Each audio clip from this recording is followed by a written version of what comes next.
প্রবর্তনের গল্প চ্যাম্পিয়ন্স লিগের ইতিহাসে অক্ষয় রিয়াল মাদ্রিদের নাম শুনলে সর্বপ্রথম যেটা মাথায় আসে সেটা হলো চ্যাম্পিয়ন্স লিগ।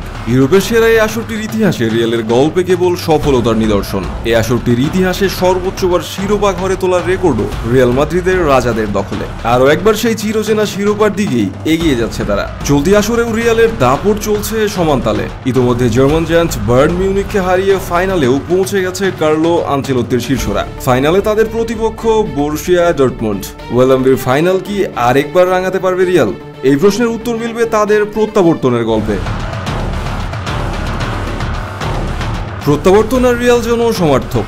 পিছিয়ে পড়েও ম্যাচের একদম শেষ সময়েও ঘুরে দাঁড়ানোর রেকর্ড আছে রিয়ালের, যেটা আরেকবার দেখালো মাদ্রিদের দলটি। বায়ার্নের বিপক্ষে শুরুতেই পিছিয়ে পড়ে মাত্র 3 মিনিটের ব্যবধানে 2 গোলের লিডে এগিয়ে ম্যাচ জয় করে ফেরার রেকর্ড একমাত্র রিয়ালের। এমন গল্প রিয়ালের ইতিহাসে অসংখ্য আছে। চ্যাম্পিয়ন্স লিগের সর্বোচ্চ শিরোপাধারী রিয়াল এই প্রতিযোগিতার ইতিহাসের সবচেয়ে সফল ক্লাব, যারা প্রথম 5 মৌসুমে টানা 5 শিরোপা সহ সর্বমোট 14টি শিরোপা জয়লাভ করে। দ্বিতীয় স্থানে রয়েছে ইতালীয় ক্লাব এসি মিলান, যারা এ পর্যন্ত 7 বার জিতেছে। তৃতীয় স্থানে রয়েছে জার্মান ক্লাব বায়ার্ন মিউনিখ, যারা এ পর্যন্ত 6 বার শিরোপা জয়লাভ করেছে।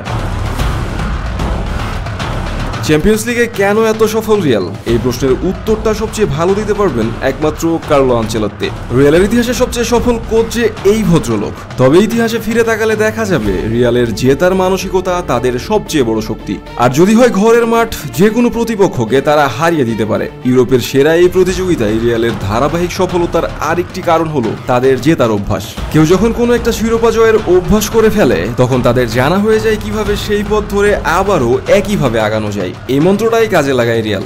একই পথ ধরে একই খেলা উপহার দিয়ে বারবার সফলতার চূড়ায় পৌঁছে যায় দলটি। আর খেলোয়াড়দের অন্তরে যে মন্ত্র একবার গেঁথে যায়, সেটার জন্য তারা জান প্রাণ দিয়ে লড়াই করে।